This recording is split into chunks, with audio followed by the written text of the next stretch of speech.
Jeste li primijetili da se vaša mačka ponaša čudno? Hranite li mačku nedovoljno za njezine potrebe? Za samo nekoliko trenutaka saznaćete od slabijih do jačih znakova da mačka ozbiljno gladuje. Top 3 promjene su kritične i svakako ih pogledajte. Također podržite me lajkom, komentarom i pretplatom na kanal. A sada krenimo s top 10 znakova da mačka gladuje. 10. znak, uhođenje vlasnika. Jedan od prvih znakova koji ne možete ne primijetiti je da vas mačka slijedi do kuhinje. Također, čim čuje šuškanje, ona je tu. Također, ako ste ikada imali mačku kao ja, znate da praćenje nije jedini znak, nego dolazi onaj sljedeći na ljestvici. Koji? 9. znak, uporno mjaukanje. Čak i mačke koje jako rijetko mjauču, kada su jako gladne, počet će mjaukati. Što je mjaukanje upornije i glasnije, to znači da je mačka jače gladna ili žedna, a ako mačka ima svoje mjesto gdje jede, tada slijedi i sljedeći jako vidljiv znak. 8. znak, lizanje prazne zdjelice. Ako vi ne shvaćate, mačka će vam pokazati, tako da liže zdjelicu i pokušava pojesti čak i ono malo hrane što je ostalo od prije. Ako je još nešto mrvica ostalo po podu, stolu ili slično, mačke će jesti te mrvice i iako su jako neukusne, na taj način će se barem malo zasititi, a vama dati do znanja da je gladna. 7. znak, povećana nervoza i nemir. Ako primijetite da je mačka stalno nervozna i stalno nešto traži uokolo, a ne znate što je to, vrlo vjerojatno je hrana. Dakle, mačka je frustrirana jer je možda sada period za hranjenje, a hrane nema. 6. znak, lupanje šapom ili neobičan šarm. Mačke su izuzetno pametne životinje i znaju koja ponašanja su im u prošlosti brzo donijela ukusnu hranu, a taj zanat prenosi se s koljena na koljeno. Dakle, majka će od malena naučiti mačiće da dođu k vama, maze se i šarmiraju vas, te tada dobe nešto ukusno, ili ako je prošlo i tapkanje šapom po vama, tada rade i to. 5. znak, pronalazak alternative. Ako ignorirate mačku, tada ona uviđa da ste postali nesposobni i niste u stanju nahraniti ukućane i ona preuzima stvar u svoje ruke.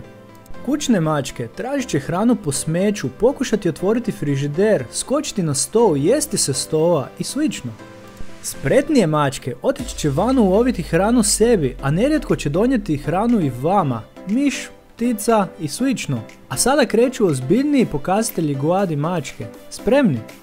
4. znak da je mačka jako gladna, letargija i potpuna slabost. Hrana je energija koja kako ljudima tako i životinjama daje energiju za obavljanje osnovnih funkcija. Ako je mačka jako gladna, tada nastupa slabost i umor, a kasnije čak i pad pri pokušaju kretanja. 3. znak da je mačka jako gladna, hladne uši, šape i rep.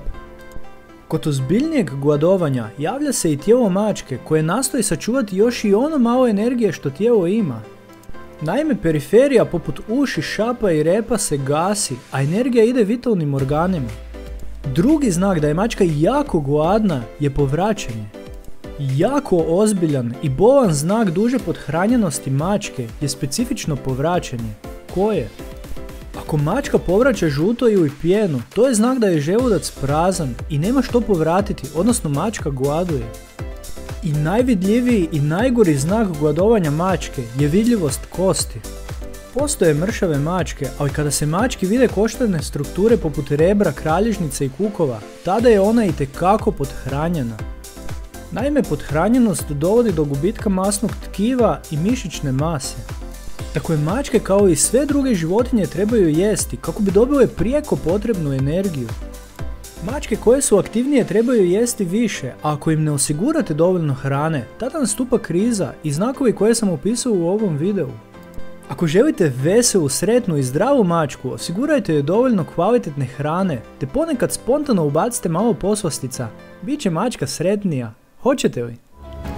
Ako vi znate za još neke zanimljive činjenice, zanima vas nešto o kućnim ljubimcima ili želite podijeliti vaše mišljenje o videu, pozivam vas da napišete komentar ispod videa. Također, za više ovakvih zanimljivih videa, pozivam vas da lajkate video, podijelite ga s drugima i naravno pretplatite se na kanal svih ljubitelja i ljubiteljica životinja. Želiš li vidjeti više? U opisu sam pripremio linkove na top 10 stvari koje mačke obožavaju, mrze, kako učiniti mačku sretnom, koje su stvari štetne za mačke, top 10 znakova govora mačaka i još mnogo više. Sačuvajmo naše kućne ljubimce zdravima i veselima, lijep pozdrav!